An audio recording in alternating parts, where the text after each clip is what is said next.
السلام عليكم إخوتي، تحياتي إليكم. نتمنى لكم نهار يكون نهار سعيد ونهار جيد إن شاء الله. فالأجواء هنا في فاس رائعة جدا، جو مشمس، فيه شوية برد الحمد لله. فجينا نكمل لكم الفيديو اللي كان قبل كما كتشوفوا، ودائما معكم مباشرة من سيدي بوجيبة. وهنا الأشغال كنا مستمرة، جينا الجهة الثانية إن شاء الله نصور لكم جهة أخرى كما كتشوفوا ما شاء الله. الناس خدامين، التراكس خدامة.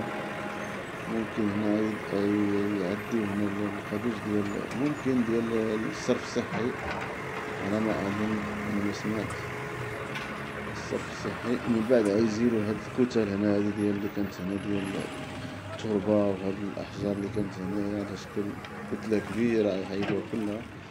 كاين بعض الأشجار حتى هما زولوهم كما كتشوفوا، وهادشي كامل ممكن عاود تزول ويعاود التهيئة ديالو من جديد كما كتشوفوا. هنا الأشغال القوادس اللي قلت لكم ممكن ديال إما الماء صالح للشرب أو الصرف الصحي.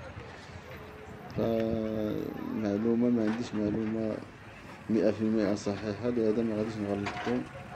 كما كتشوفوا اللي كيهمنا حنا من هادشي كامل هو أن البنية التحتية كيشتغلوا عليها والناس خدامة، والله يعطيهم الصحة. وهذا هو المهم اللي حاولنا نقربوكم. شوفوا هذوك المقاهي كلها كانت عندهم بعض المخالفات اللي قدامهم حيدوهم، كما جاري العمل في جميع الأحياء السكنية هنا بمدينة فاس. كاع المخالفين تقريبا حيدوا لهم المخالفات كما كتشوفوا. راه كيبان لك داك الباش محيد، هذاك ديال المخالفة. المخالف حيدوه كان زايد 4 متر أو أكثر، وبالتالي ممكن يحيدو كاع المخالفات كيحيدو. شوف كتلة الأشغال تبارك الله اللي قدامي، قلنا هادي ممكن كاملة يزولو. شي كتلة ديال التربة تما كبيرة جدا. من هنا نمروا للجهة الثانية اللي حيدو أصحاب البصارة مساكن اللي كانوا هنايا، الصف ديال أصحاب كيبيعوا البصارة وداكشي ديال الأكلات الشعبية بهذا الحي الشعبي اللي هو سيدي بوجيدة بفاس. وحنا رايحين نشوفوا داك الأماكن اللي كانوا يزولوها، داك المحلات كلها كتزولوها. خليكم معنا إن شاء الله حتى نوصلوا للمكان اللي كنا نتكلموا عليه. فلا شفتوا شي صورة مثلا ما واضحاش أو شيء من هذا، فاحنا كنحاولوا ما أمكن أننا ما نصوروش الناس.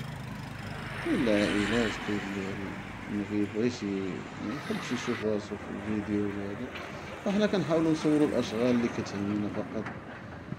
كما كتشوفوا التراكس هنا خدام ما شاء الله، كل يقوم بعمله، صاحب التراكس واللي كيشتغل باليدوي واللي كيشتغل بالآلات اليدوية، فالكل واقف على شغله وكل مسؤول عن رعيته، والله يعطيهم الصحة. فالآن حنا في طريقنا متوجهين للمكان اللي كان في عندهم داك. وإلى هنا كنكون قد انتهينا من الفيديو. خليكم مع تتمة الفيديو.